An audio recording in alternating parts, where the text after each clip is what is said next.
একটা কথা ছিল, যখন এই যে সহিহ বুখারীর হাদিস সম্ভবত, একটা সমাজে যখন দুর্যোগ আসে, গজব আসে, এটা শুধু সমাজের যে পাপী ব্যক্তি তারে পায় না, এটা পুরা ভালো মানুষটারও পায়, পাপী ব্যক্তিটারও পায়।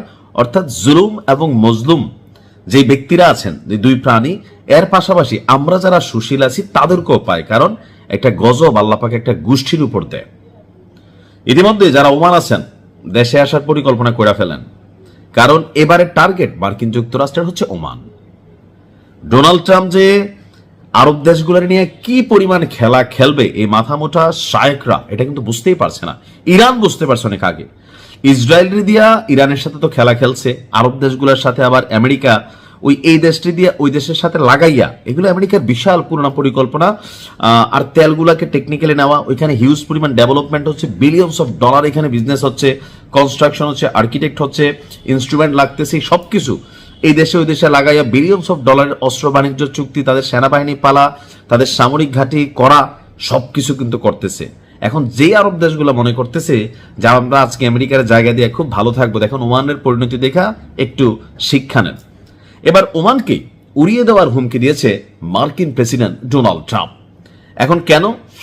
ইরানের সঙ্গে সমঝোতার অংশ হিসাবে যদি ওমান হরমুজ প্রণালী দিয়ে যাওয়া জাহাজ থেকে টোল আদায়ে সহযোগিতা করে, তাহলে কঠোর পদক্ষেপ নেওয়া হবে, সতর্ক করে দিয়েছে, হুমকি।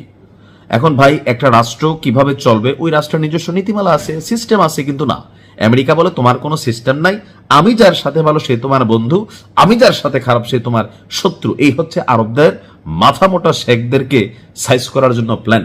এই মুহূর্তে সৌদি বলেন, বাহরাইন বলেন, কাতার বলেন, আরব আমিরাত বলেন, একটা রাষ্ট্র আমেরিকার সিদ্ধান্তের বাইরে দুই ক্যাক চলে যাক, এদেরকে 4 দিনের মধ্যে বড়াই ফেলবে।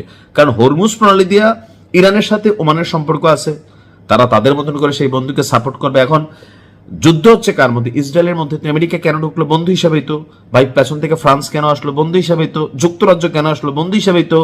ইউরোপীয় ইউনিয়ন, ন্যাটো কেন কানেক্ট হয়? বন্ধু হিসাবেই তো। যুদ্ধ কি সবার সাথে সবার হয়? না।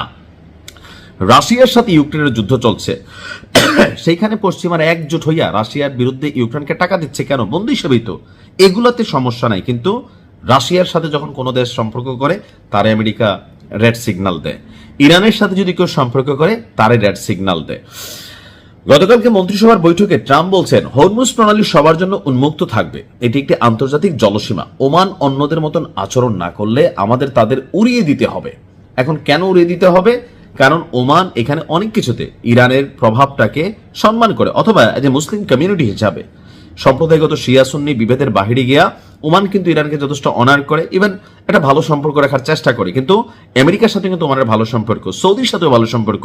এখন দেখেন, যখন একটা সিদ্ধান্ত আমেরিকার বাইরে দিয়ে যাচ্ছে, তখন আমেরিকা বলছে ফাড়াই আলবাম করবেন বন্ধুত্ব। খবিস খবিস কুল্লু নাফসিন জায়গাতুল কি মাউত, কোনটা কি বলে দিলাম জানি না। যাই হোক, ভালো থাকুন, আসসালামু আলাইকুম।